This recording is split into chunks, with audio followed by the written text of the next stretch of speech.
somewhere where we introduce something new, BB Discussion. This is where we want to talk about all the issues that we face in Ghana and in the continent as a whole. What sort of issues we face, what sort of solutions we have, how we plan to move forward, and so many more. Now, you can take part in this discussion on our website, www.thebeboldshow.com, anytime during now. In fact, right now you can even start. Now, in studio to discuss with me is Demay, who is the initiator and founder of Nights with Arts with Demay. And also next to her is Nana Asari, who is a poet. Now, the question at hand is arts dying in Ghana? I think that there's a slow awakening. Back again. Of the arts. But then again, is it enough? No, it's not enough. We need to go beyond that. We need to understand a lot of this generation do not even understand the arts. Mm-hmm. And so we need to not just look at the performances, but go start educating. Government policy must support it. Mm-hmm. Institutions must support it. We need to fuse it and weave it into our educational system. On that side, I think the arts has really died in our educational system. So from those angles, yes, so there's a lot of work to be done, but I think there's a slow awakening and revival. What are you thinking, Nana? As a poet in America, what are you thinking? Really, I do not think the arts are dead, but we have a problem with sustenance and mentorship. All right. You realize that a lot of people are going around toting a lot of things around in the name of poetry or in the name of art in general. But you realize it goes beyond getting into the class, the lecturer coming in to teach and all that. But for instance, when you mention African literature, you're giving names like Achebe, Soyinka, all those big old names. But it goes to the point of discipleship, getting young people down at your feet where you teach them. Back in the day, in the typical traditional setting, you have the Achrema or the master drummer or the master weaver, which are all forms of art as well. Having young people, apprentices, who learn to graduate to be masters, so the art is sustained. It keeps going on and on. So we wish we could have all these things in place, because these people, these big names I mentioned, Abladi Glover, all these people, for example, have made good names for themselves, for their country, for Africa, in the area of the arts. If they would have people on the personal level being mentored, or if young people like us coming up would have these measures in place to critique our work, it would really put in some direction, and then we know we are getting somewhere. So that these names won't fade away with our art, but they will fade away, but they would still have people to carry on what they have built. Okay. Sure. Well, this is what you guys think. Let's quickly take a look at what people all over the city in Ghana think about whether or not the arts are dying. Let's take a look at that.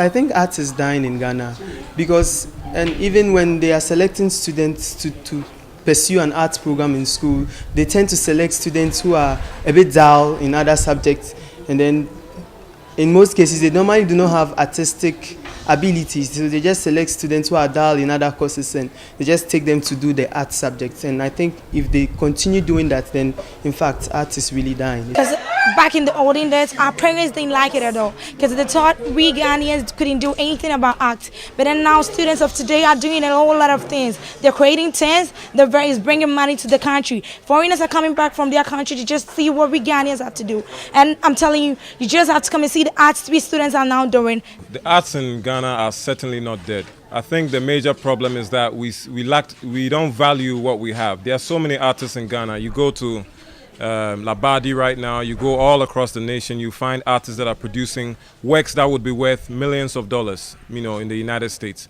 So I think what we're lacking pretty much is a middleman, somebody who can get those art pieces sold abroad. People are creating a lot of things, and when you see this generation, there are certain things going on. You can see buildings constructed anyhow, but when we have art students in the country, they try to be creative and bring out a lot of things and make the country very beautiful. People don't appreciate art anymore because they feel it doesn't bring enough revenue to Ghana.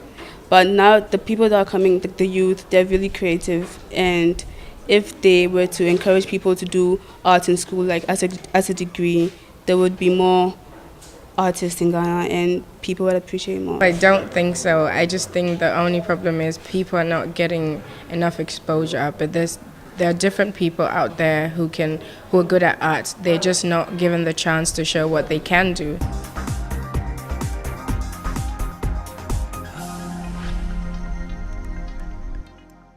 So really, the views are mixed. Some people do agree arts are dying. Some people think it is, getting better, like both of you just mentioned.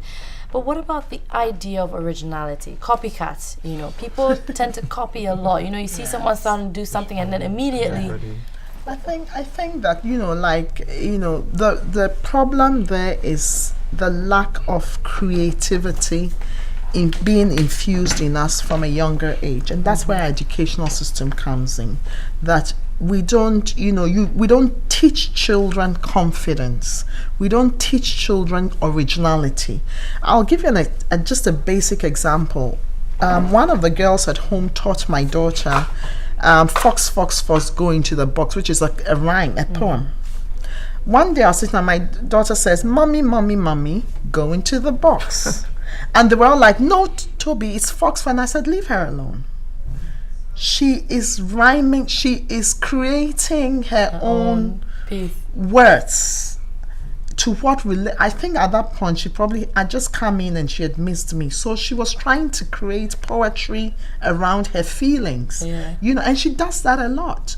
You teach her something and she replaces the words, but you can tell what she wants to say and she's only 3. And now what would happen in a school is that fox, fox, fox, go into the box, just stay there, memorize it and keep it. Now, if you keep putting somebody through that kind of system for a while, believe you me, they wouldn't have any originality left in them. So what is causing the copycatting that we're doing is the lack of originality, confidence, and original creativity in us, that we almost want to identify everything. I mean, the typical African home, if a child brings something home, you tell a child to paint and the parent cannot identify what the child has done, they probably would say, "What have you done? Is this a cat?" That is not how to draw a cat. You must have a leg. You must have an arm. You understand? And those things stifle originality. And again, I come to my child. My child says to me, "I can see Daddy in the moon." I'm like, "The moon, Daddy, where?" But you see, they do it in so many ways, but we stifle it by saying nobody can stay in the moon. In her imagination, she sees what she adores, an image in the moon that reminds her of, and which is what fine art is about, isn't it? You wearing red, but by the time a painter paints you, he or she gives you a different color, whatever they want to, and what they depict of the personality they're seeing in you at this particular time. So that's where we have gone wrong, and I'll say that Ministry of Education and policymakers should make the arts count in our education, not when they're 20, 21. But I think it's also about the originality of it. I mean, even if they make it count and you're not being original with your stuff, but then what exactly do you think? Picking on the educational system, again, if anyone has been through the typical Ghanaian educational system, right up to the university level, you hear this chew, pour, pass, forget. That is how we are made to learn. That is how we are made to learn. So by the time you come out, probably you know what Stalin said about something, or what Abraham Lincoln said about something, or what Shakespeare thought a couplet was, a sonnet was, or this or that. But you can't really relate to it because it's somebody's piece. So anytime you come out, you're just pouring out what you have been fed. You get it? So if we would have a system where it tells us, okay, A is just a sound denoting an alphabet replaced with, a symbol. A is just a symbol for that. And let the child find A, so you don't say A for apple. So the minute you mention A, the child goes like A for apple. The child can't think and say A for ant, or A for antelope, or A for that. So let us just guide. The educational system has not done us much good in that respect. For instance, our attitude towards our educational system for per se, in Ghana, for instance, a child gets out, "Oh, Mom, I want to be a painter." I want to be a musician, I want to be an actor, I want to be a dancer. It's a no. What are you talking about? Doctor, scientist. Thank you very much. Serious. I want to serious get into business. the School of Performing Arts. They have a funny term, dontology. That's what you want to go in there and do. And it's so ridiculous. Because but of money, though. I mean, I think also they want their kids to be successful. So they think, not that it's necessarily true, but they think, well, if you're going to be a painter Good. here in Ghana, for instance, Good. how much money are you going to make as opposed to if you went to school and you became a doctor?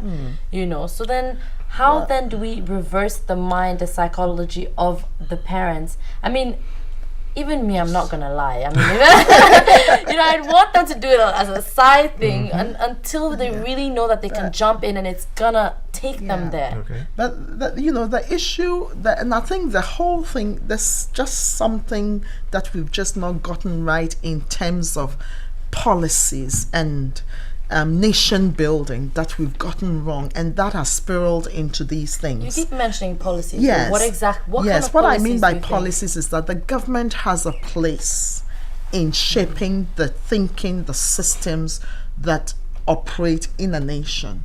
And if that, from that point, if it's gotten wrong, then it would spiral into the society, into the cultures. Now, who puts value on what? Okay.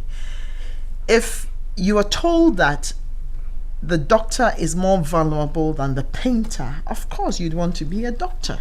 So then my question to you, Nana, is that what do you think that it's more from us? It's our prerogative also to make sure that we put we place the values in our own things as opposed to, you know, sort of putting the burden on the government to be the ones. You are right. I think it's a general perception of we're not placing value on what we have. Like Jesus saying a prophet has no glory in his own home place, you get it. We have people from Ghana moving out to perform for foreign audiences.